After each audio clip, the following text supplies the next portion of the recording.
Hello students. Yes, how are you all? Today we are going to learn a topic which is very important in our life. See, to be a living organism, for all the living organisms, there are some basic needs. We need air, water and food for our living. Yes, right?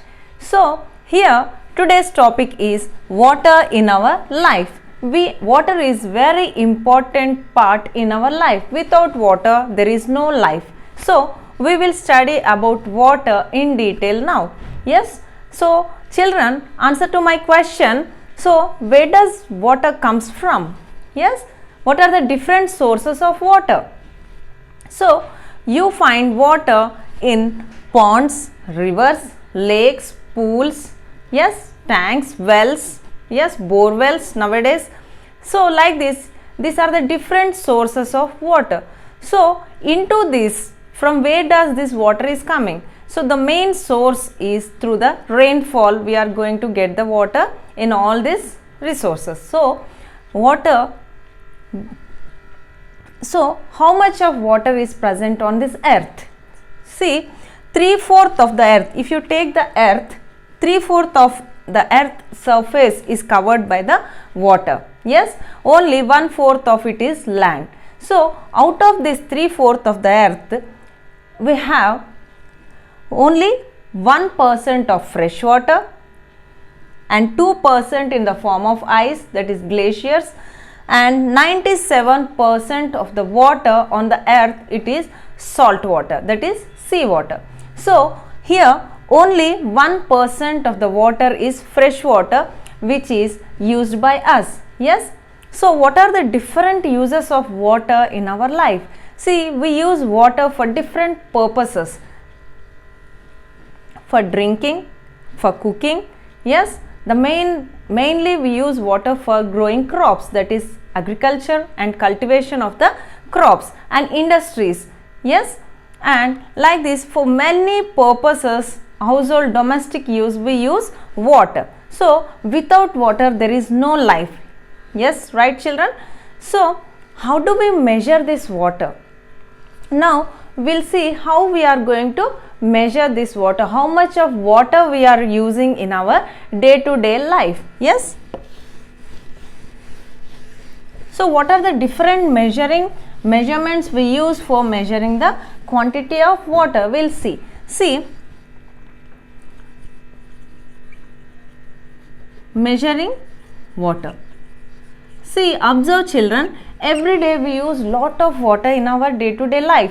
So how much of water we are using, for which purpose we are using, you observe in your day-to-day activities. See, we use water for drinking, water for bathing, water for brushing, yes, water for cleaning the utensils, water for washing the clothes. Like this, we use so many, we do so many works which depend on the water. See how we are going to measure the water.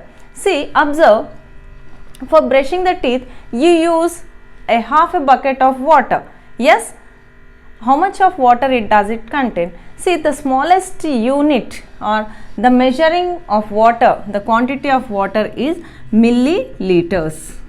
Milliliters, that is ml. Yes, and next liters, we also measure as liters. And more amount of water which we find in the tanks, yes, it is measured, the large quantity of the water, it is measured in gallons. Yes, and in reservoirs, dams, you find water, it is measured in feet. Yes, it is measured, the feet, this much amount of feet has been filled in the dams and reservoirs during the rainfall. Rainy season, you find so much of water will be flowing into the reservoirs and dams, and more amount of water has been released into the canals to flow. So how much of water has been released into the canals, that will be measured in cubic centimeters, cusecs. So like this, these are the different quantities of measurement of water, right children? Yes, next we'll see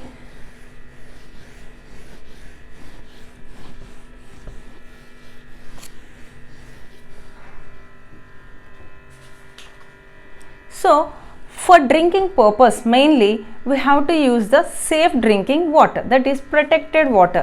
The water which we use for our drinking purpose, it has to be very much purified, because there are so many water related diseases which has been occurring to us. They cause due to the impurities present in it, or the infectious agent present in the water, or the particles which has to be filtered out before taking in for drinking purposes. So it has to be filtered, and we have to use the safe drinking or protected water. Yes, right children. Next we'll see how sometimes there are droughts also occurring. What are droughts? See, sometimes there are no rainfall on this earth due to some reasons, due to pollution or due to deforestation or due to some human activities also. There are no rainfall on the earth. That times the lands become very dry, and they will get it, no cultivation or no agriculture will be taking place, and there will be lot of scarcity of water for even drinking. The people has to go very long places to fetch the water. So the condition is called as drought. Yes, so to avoid this drought conditions, we have to grow more number of trees by afforestation. We should not cut the trees, we should grow more number of trees. Yes, next one is floods. What are floods? What are floods? Sometimes excess rainfall takes place on the earth.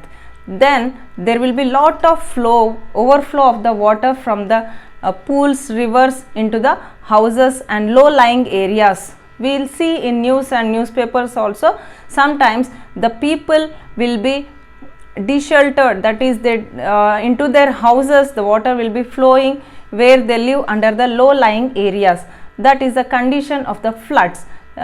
Most of the property, even the animals and life will be lost due to this heavy rainfall. The excess rainfall is called as floods, and that is low rainfall causes the droughts. So to avoid all these things, we have to plant more number of trees and avoid pollution also. So like this, in every activity or where we are using water, we have to decrease the usage of water, or we should do like this. If you are washing any vegetables or anything, you have to put them, the water has to be flowed towards the plants where we are growing in our garden. So like this, we can reuse the water which we are using in our day-to-day lives. So like this, by small activities we can save water. So we have to conserve water not only for ourselves and also for our future generations also. So children, we have to save each and every drop of water, because water is very precious and water is our life. Okay children.